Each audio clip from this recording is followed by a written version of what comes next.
Hey everyone! Wait! No! No, there are too many! No! No! Spoilers! They're everywhere! No! This weekend, one of the biggest conventions on the West Coast, PAX Prime, is taking place. Last night, Wizards of the Coast threw a party unlike any other, showcasing a ton of new cards from Theros. Let's dive right in. The first two cards we're going to start with are Reverend Hunter and Gift of Immortality, mainly because they were in the same picture.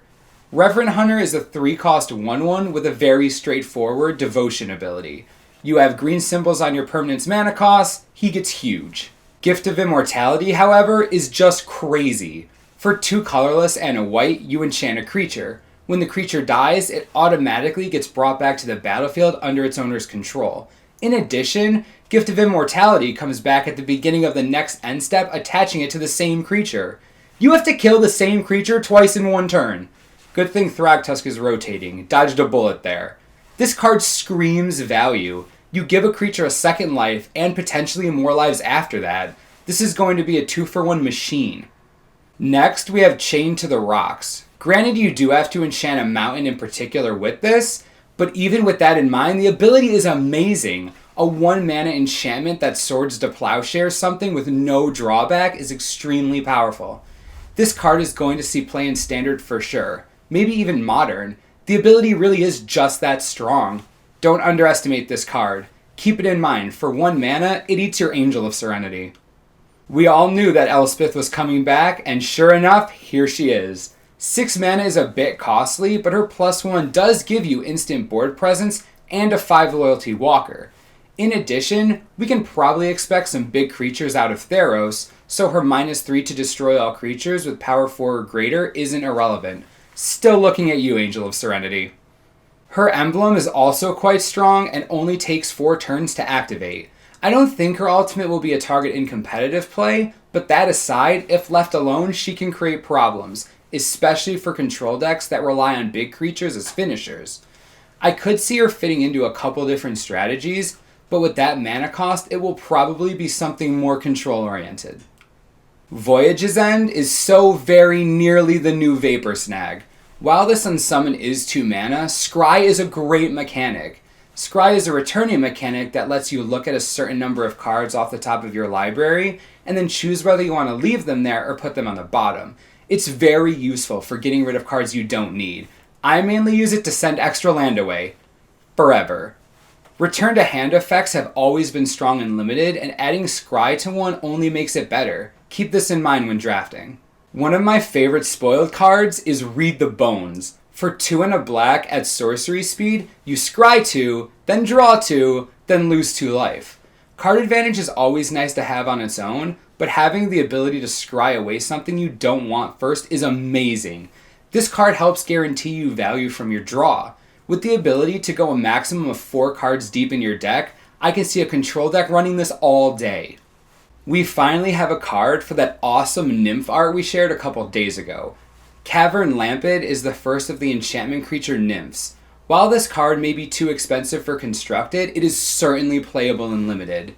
Intimidate is a strong ability, and Bestow gives you double the power for less than double the cost. The next card is probably the most exciting card spoiled. Yeah, that's right, it's Thoughtseize. Wait, what? Yeah, sorry Modern Masters, this one's with us. Thoughtseize is a confirmed spoiler for Theros, as hundreds of thousands of Modern players cry with tears of joy that this card will no longer be $50. Thoughtseize changes the game completely. Black has a really strong discard again, targeting pretty much everything. This reprint is clearly targeting Modern, but don't worry, it will reign in Standard until the day it rotates. There's a reason this card ran rampant for years. It's amazing. First turn, you take the best thing out of their hand. Nothing bad about that. Ever. Just so strong. Strong! Another sweet black card spoiled is Rescue from the Underworld. You need 4 colorless, 1 black, and you have to sacrifice a creature to cast it. You choose a creature card in your graveyard, then take that creature and the creature you sacrificed and bring them back to the battlefield at the beginning of your next upkeep. Yeah, instant speed too. 5 mana instant on Burial Rites. You can expect this card to be really strong. Most reanimation effects are sorcery speed, so I'm really excited to see how this one gets played. Moving on to a much simpler card, a Crowan Crusader is a 1-drop 1/1. His heroic ability summons a 1/1 soldier every time he's targeted with a spell. This is a pretty cool mechanic, especially for red. Since we can expect a lot of creature auras, heroic could become a pure value mechanic. Not only will you get the enchant creature, but you get another 1/1 to work with. The concept is smart and will be very strong and limited if nowhere else. Next is the Hammer of Perros, one of the cards I was personally waiting for. For a colorless and 2 red, you get a legendary enchantment artifact that grants all of your creatures haste.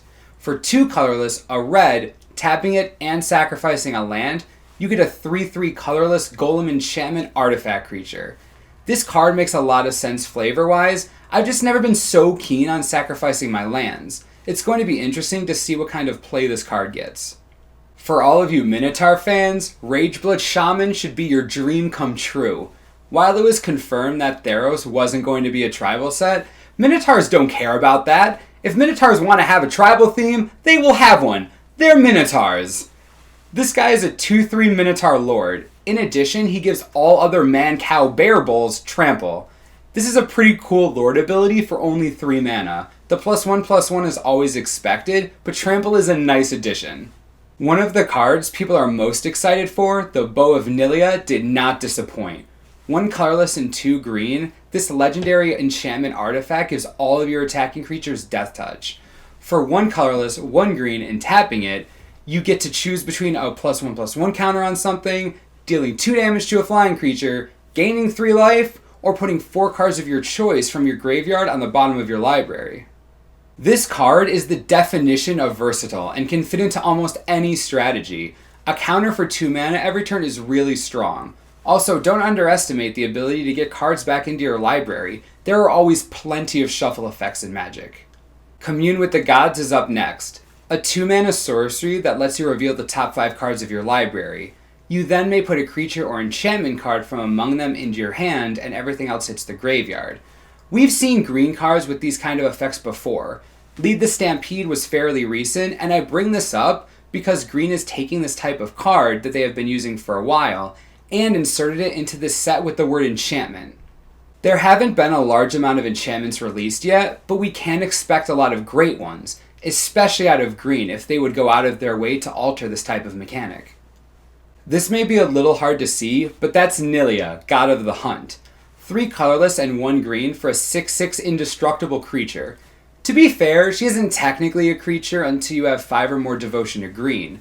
Regardless of that, she gives other creatures trample, and for 4 mana, you can give a target creature +2/+2 until end of turn.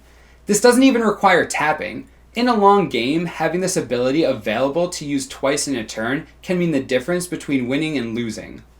Our first multicolored mythic is in Rakdos colors. Underworld Cerberus is a 6/6 for 3 colorless, 1 black, and 1 red. He can't be blocked except by 3 or more creatures. Cards in the graveyard can't be the targets of spells or abilities, and when he dies, exile it, and each player returns all creature cards from their graveyards to their hands.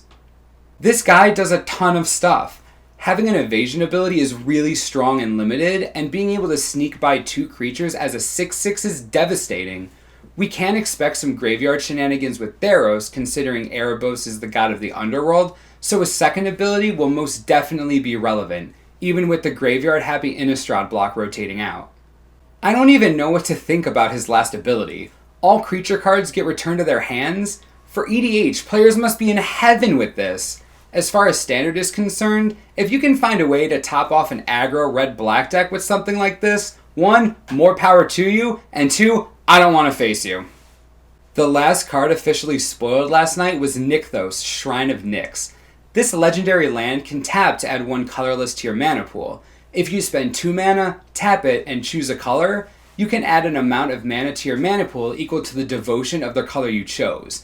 This is amazing for monocolored decks. You're spending 2 mana to add potentially much more, especially if you have a lot of permanents on the field as mono black or mono red.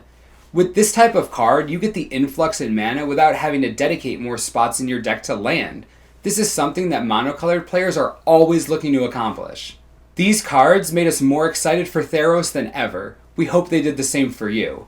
There are plenty of more cards in this set to spoil, so don't forget to subscribe below for the latest and most reliable spoil information you will ever need. This is the Mana Source. I'm Wedge. Thanks for watching, and we'll see you next time.